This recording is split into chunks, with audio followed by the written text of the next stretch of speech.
Olá a todos, eu sou Ronaldo Zanin, sou um dos responsáveis pela área comercial aqui da ZQuest e hoje estamos aqui gravando o podcast referente ao mês de agosto com a presença do Marcelo Paixão, um dos responsáveis pela área sistemática aqui na ZQuest.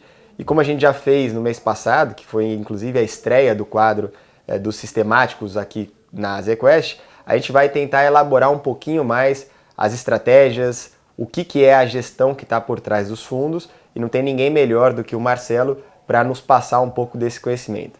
Obrigado, Marcelo, bom dia. Bom dia. E a ideia então aqui é começar falando, inclusive pegando um gancho daquilo que a gente citou no podcast passado, né? Você fez uma associação, uma analogia à gestão sistemática a um que a gente pode pensar aqui da nutrição, né? O que está por trás dos ingredientes, o que está por trás da gestão e como que isso se conversa. Pegando esse gancho, Marcelo, a gente consegue novamente explorar um pouquinho mais da gestão nessas analogias? Sim. Bom, como eu havia comentado, né, o que a gente faz usando esses que a gente chama de fatores de risco tá para classe de ativo, que nutriente está para alimento. Então, é interessante você saber o que você está sujeito quando você investe na sua carteira de investimento, e isso indica que você deveria entender quais fatores de risco você está exposto, como você, quando se alimenta com algum tipo de alimento, você também deveria entender que nutrientes você está consumindo, né? Então, nessa analogia, fatores de risco, eles são esses nutrientes, né, dos ativos, né? E você deveria entender como você está exposto a esses fatores. Assim como o nutriente, eles têm benefícios de longo prazo, né? Agora, o fator de risco, ele tem uma característica interessante, que é o seguinte: por que o investidor, ao estar exposto ao fator de risco, ele pode ter retornos que são, como a gente diz, anômalos, né? Maiores que a média de mercado? Porque ele, ao estar exposto àqueles fatores de risco, ele está justamente incorrendo certos riscos no curto prazo, que são muitas vezes difíceis de enfrentar, vão meio que contra o nosso viés comportamental, né? E se você conseguir enfrentar de uma forma equilibrada essas oscilações, esses riscos de curto prazo, você pode obter benefícios no médio e longo prazo. Então essa que é a questão importante, né? Você está exposto a esses fatores que têm riscos, mas que geram benefícios no longo prazo, né? Ótimo. E até para tentar exemplificar ou tangibilizar, quais que seriam esses fatores, Marcelo? Sim, na década, como a gente falou, né, no final da década de 80, início da década de 90, dois prêmios Nobel desenvolveram essa teoria de fatores de risco, mas na verdade, que é o Fama French, né, o Fama lá de Chicago e o French, eles categorizaram os fatores de risco, mas na verdade alguns deles já vinham sendo usados para escolher ativos desde a década de 20, né, nos Estados Unidos, pelo Benjamin Graham, né, que foi o professor do Warren Buffett na Universidade de Colômbia. E um desses fatores de risco dessas famílias, que talvez seja o mais famoso, é valor, né? Então, valor, o que quer dizer? O pessoal fala de Vale Invest, né, investimento de valor, é você priorizar empresas ou ações ou ativos, né, que tenham uma avaliação mais deprimida, né, que estejam baratos, né? E, obviamente, isso era uma regra que o Benjamin Graham usava para escolher ativos lá desde a década de 20 e 30 nos Estados Unidos, e ele depois passou para os alunos deles, entre eles o Warren Buffett. A questão em relação a essa família de valor, que talvez seja a mais antiga e a mais mapeada, é que, assim, você se pergunta, poxa, se existe há tanto tempo e se está estudado há tanto tempo, como é que dá certo, né? Como é que ainda gera retorno, vamos dizer assim, anômalo ou maior do que a média de mercado? Justamente porque você comprar ativo que cai de preço é algo que vai contra o viés comportamental do investidor até hoje, até o século XXI. Então, em geral, segue tendo boas oportunidades de você ranquear ativos por valor e comprar aqueles mais baratos, porque a maioria das pessoas, dos investidores, dos agentes não faz isso e tem sérios problemas e dificuldades de manter uma carteira, por exemplo, que oscila muito e eventualmente até cai de preço, né? Então, a ideia de você usar essa família de fatores de risco, de valor, no contexto de investimento sistemático, é você conseguir formar uma carteira bem diversificada e equilibrada que te ajude a enfrentar essas dificuldades de curto prazo, gerada pela oscilação dos ativos. Então, se você implementar essa forma de escolher ativos, né, de escolher aqueles ativos mais baratos, mas de uma forma sistemática e muito diversificada e equilibrada, você tem mais chances de passar por essas intempéries de curto prazo e obter esses benefícios de longo prazo, que é gerar retorno maior do que a média de mercado. Excelente, excelente. Você destacou 2 pontos super importantes, né? O benefício da diversificação e a necessidade de se olhar horizontes de longo prazo para conseguir capturar aquele retorno que a gente se propõe a entregar nos fundos, em especial nos nossos fundos sistemáticos também. E são 2 componentes que estão dentro das nossas estratégias, dos nossos fundos, né? Marcelo, a gente aprofundou um pouquinho aqui na questão do valor, mas só para citar, quais seriam os outros fatores de risco mais conhecidos ou mais importantes na hora da construção do portfólio? Tem outras famílias de fatores de risco que são muito relevantes também, que impactam o comportamento dos ativos, né? Talvez o segundo mais conhecido depois de valor seja momentum, né? Legal. Então se descobriu que ativos, isso se mapeou também um pouco depois de valor, né? Isso foi mais na década de 70, 80 e depois da década de 90, valor já tinha começado a se mapear desde a década de 20 nos Estados Unidos.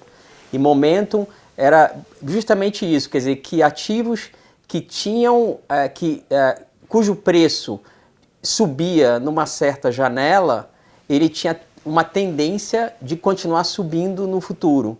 E isso é momentum de preço.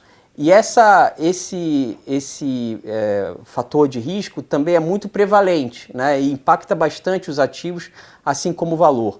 Talvez seja a segunda família mais importante de fatores de risco, seja momentum de preço, né? E aí você tem várias formas de implementar essa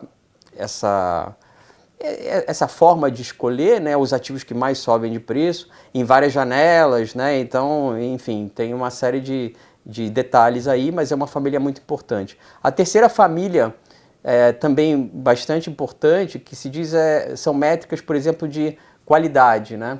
Aí são métricas associadas por exemplo, para ações, qualidade remete a ações que, por exemplo, geram retornos, né, acima do custo de capital, empresas que têm uma estrutura de capital equilibrada, não são muito endividadas. Então, tem várias métricas de qualidade também importantes para você selecionar ativos, por exemplo, como ações. Para outros ativos, tem outras métricas. Eu estou focando mais em ações, né? A outra família que é muito interessante é a família risco, né? Que é você usar alguma métrica de risco, seja o desvio padrão do retorno dos ativos ou o beta, a relação entre o ativo e o mercado, para você ranquear e você priorizar ações, por exemplo, que tenham menos risco em detrimento daquelas que têm mais risco, né?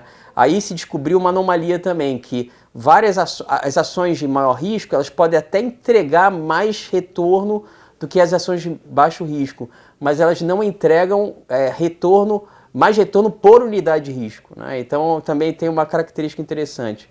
Outra família que é importante também é a família de crescimento, né?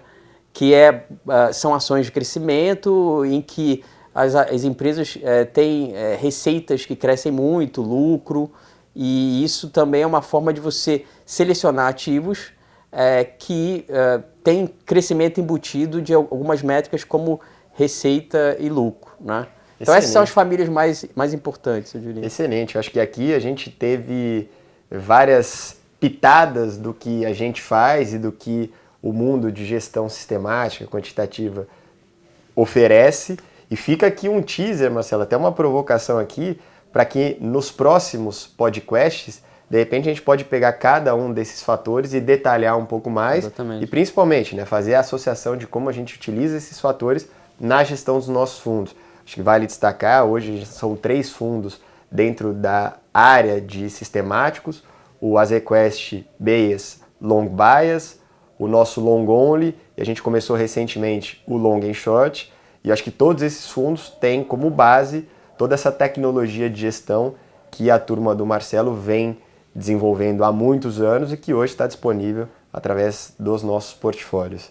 Marcelo, sobre os fundos em especial, a gente viu uma performance bastante expressiva do fundo Long Bias e do Long Only no mês de agosto. Algum comentário específico, algum destaque? Eu destacaria a resiliência da construção, por exemplo, do Long Bias, né? Porque ele tem uma combinação, ele usa todos esses fatores de risco para selecionar as ações.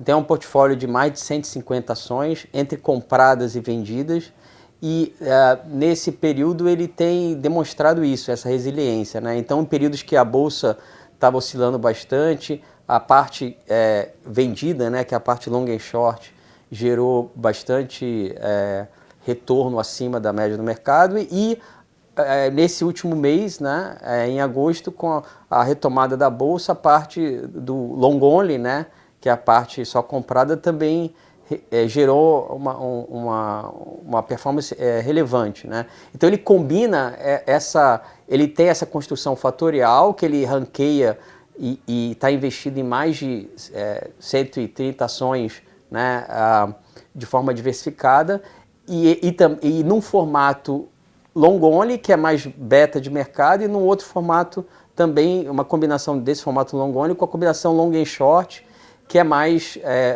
beta neutro, que a gente chama, né? Ele é mais neutro, né, mercado. Né?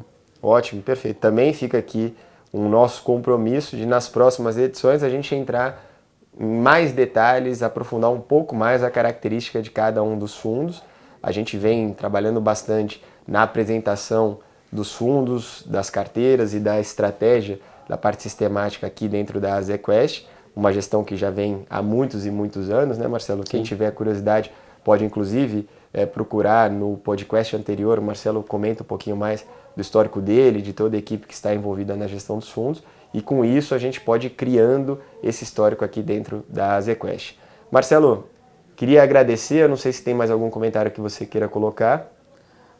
Eu só comentaria um pouco os números, né, dos fundos, quer dizer, o Long Bias, ele tem essa parte long only, a parte long and short tem entregue performance relevante, né? Então ele tem gerado aí o objetivo dele, que é entregar 20% ao ano de retorno líquido para o cotista, com um desvio padrão, uma volatilidade abaixo de 14% ao ano, né? Então ele tem conseguido fazer isso, e dependendo, né, do estado do mercado, se está mais positivo ou mais negativo, às vezes é o long only que entrega mais, como foi no caso de agosto, e às vezes é a parte long and short, né? Então ele está bem alocado assim, de uma forma diversificada, equilibrada em vários fatores, e nas versões comprada e na versão que basicamente é beta neutro, né?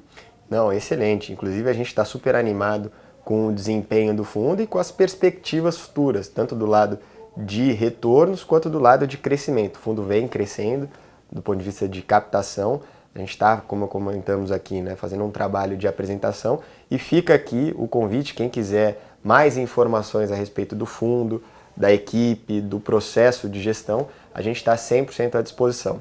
Pessoal, queria agradecer mais uma vez a audiência de todos e estaremos juntos no mês que vem. Até a próxima. Obrigado, Marcelo. Obrigado.